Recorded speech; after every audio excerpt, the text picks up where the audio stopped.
हमारी सोच और विचारधारा। बैंकिंग सेक्टर की हम बात करें, बैंकिंग सेक्टर देश की रीढ़ की हड्डी होती है और लोन्स तो इनके समय में बच्चों का खेल हो गया था। एक कहावत थी कि फोन पर लोन, ये स्थिति हो गई थी। 5.5 लाख करोड़ से ज्यादा एनपीए का पहाड़ छोड़ के गए थे। आज उसकी सफाई अरुण जेटली जी ने और निर्मला सीतारमण जी ने करके देश को आगे बढ़ने के लिए कैपेक्स की एक नई रचना की शुरुआत की। कभी हम कल्पना कर सकते थे कि भारत में 10 लाख करोड़ रुपए का कैपेक्स का प्रोग्राम होगा और इंफ्रास्ट्रक्चर का कैपेक्स का प्रोग्राम भी ऐसे कि 10 साल में 15,000 किलोमीटर की रेलवे लाइन बनी और एनडीए सरकार के समय में 26,000 किलोमीटर की रेलवे लाइन बनी। हाईवे की निर्माण की बात करें तो 67 वर्षों में 91,000 किलोमीटर के हाईवे और 9 वर्षों में, गडकरी साहब जी यहां बैठे हैं, 55,000 किलोमीटर की हाईवे 9 सालों में 1,45,000 किलोमीटर की हाईवे बनी। और यही स्थिति सिविल एविएशन के क्षेत्र में 74 एयरपोर्ट 67 वर्षों में और 148 एयरपोर्ट 9 वर्षों के अंदर। और इसी के साथ जो हमारा पावर डेफिसिट कंट्री था, आज पावर सरप्लस हो गया। हम लोग स्टील इंपोर्टर होते थे, आज स्टील एक्सपोर्टर बन गए। 216 गीगावाट से 420 गीगावाट पर पहुंच चुके हैं। कोल के मामले में 565 मिलियन टन से 900 मिलियन टन और इस वर्ष 1 बिलियन टन का उत्पादन देश करेगा कोल का। सभापति महोदय, मैं ये कहना चाहता हूं कि ये अरिथमेटिक इनएविटेबिलिटी नहीं है। आज भारत जो 2014 में 5 मिनट और 2014 में दूसरे देशों पर निर्भर होता था, प्रधानमंत्री जी ने आत्मनिर्भरता का सिग्नल दिया। जिस देश में हम लोग झोली निकालकर वैक्सीन की भीख मांगते थे, आज उसी भारत में 2 वैक्सीन का आविष्कार होता है और उत्पादन होता है। 220 करोड़ टीके लगते हैं, कोविन का एप्लीकेशन लगता है, एप्पल से एयरबस मैन्युफैक्चरिंग फैसिलिटी लगा रही है, सेमीकंडक्टर से चंद्रयान 3। आज भारत का तिरंगा झंडा भारत में नहीं, विश्व में नहीं, चांद पर लगाने का संकल्प प्रधानमंत्री जी का है।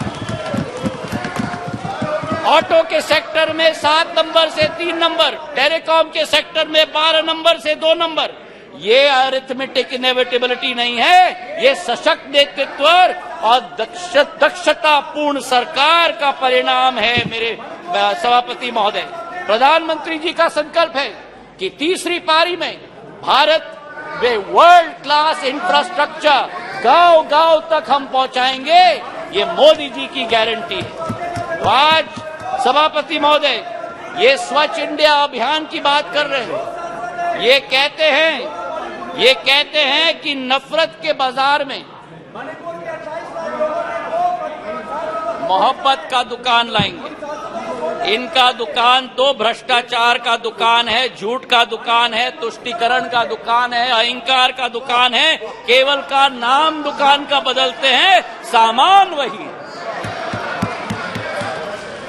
राहत इंदारी जी के शब्द मुझे याद आते हैं कि नए किरदार आते जा रहे हैं मगर नाटक पुराना चल रहा है। मैं ये कहना चाहता हूं कि अधीर रंजन चौधरी जी ने स्वयं कहा कि ये मजबूरी का गठबंधन है। मैं उनको कोट करना चाहता हूं। उन्होंने एक इंटरव्यू में कहा था, अधीरदा ने, सबको लगा है कि इस समय जो मोदी शाह का जगरनॉट चलते हैं, सबको लगा है कि इस समय जो मोदी शाह के जगरनॉट चलते हैं, सबको एकजुट होना जरूरी है। ये मजबूरी है, पॉलिटिक्स में तो मजबूरी रहती है। आज ये अविश्वास प्रस्ताव इसलिए लेके आए हैं। मैं ये पूछना चाहता हूं कि कौन सी इंडिया की आवाज ये उठाते हैं जब विदेश जाकर 2 इंडियाज की बात करते हैं। ये कौन सी इंडिया की आवाज उठाते हैं जब गलवान में हमारे सेना के शौर्य और उसी के साथ सर्जिकल स्ट्राइक पर उंगली उठाते हैं। ये कौन से इंडिया की आवाज करते हैं जो कोरोना जैसी भीषण समस्या में राजनीति पर उतर जाते हैं। और आज पिछले 2 दिनों से सभापति महोदय मैं सुन रहा हूं विपक्ष को, कोई महाभारत की बात कर रहा है, कोई रामायण की बात कर रहा है, कोई राम की बात कर रहा है, कोई रावण की बात कर रहा है। अच्छा है कि आज धर्म की बहुत याद आई इनको। कोई जनेऊधारी है, कोई मंदिर की परिक्रमा कर रहे हैं, कोई यज्ञ आयोजित कर रहे हैं, कोई पार्टी तो अपने संकल्प पत्र में डाल रहे हैं कि राम वन गमन पथ का हम संकल्प करते हैं। मैं इनको स्पष्ट रूप से बताना चाहता हूं, ये मुखौटा नहीं चलेगा। हमारी देश की आज 140 करोड़ जनता की आस्था और पीढ़ियों की सपना हमारे मर्यादा पुरुषोत्तम भगवान राम का भव्य मंदिर अयोध्या में प्रधानमंत्री नरेंद्र मोदी बनाने जा रहे हैं। तो आज इनको मैं कहना चाहता हूं कि तीसरी बार भी, 2 बार आपको रिजेक्ट किया है, तीसरी बार भी प्रचंड बहुमत के साथ एनडीए की सरकार यहां स्थापित होगी। जी धन्यवाद। प्रधानमंत्री नरेंद्र मोदी जी के नेतृत्व में भारत आज चल चुका है। अमृत काल से शताब्दी काल के सफर पर विश्व गुरु के रूप में भारत स्थापित होगा, इसमें कोई दो राय नहीं।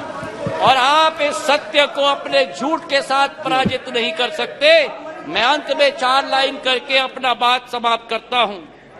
नागफनी पुष्प दे नहीं सकते, नागफनी पुष्प दे नहीं सकते, भ्रष्टाचारी जनहित सोच नहीं सकते। नागफनी पुष्प दे नहीं सकते, भ्रष्टाचारी जनहित सोच नहीं सकते। आपातकाल लगाने वाले संविधान की रक्षा कर नहीं सकते। जनता विरोधी की जिनका रहा है इतिहास, कितने भी चेहरे बदल ले, कितने भी चेहरे बदल ले, जनता के हो नहीं सकते। जी धन्यवाद।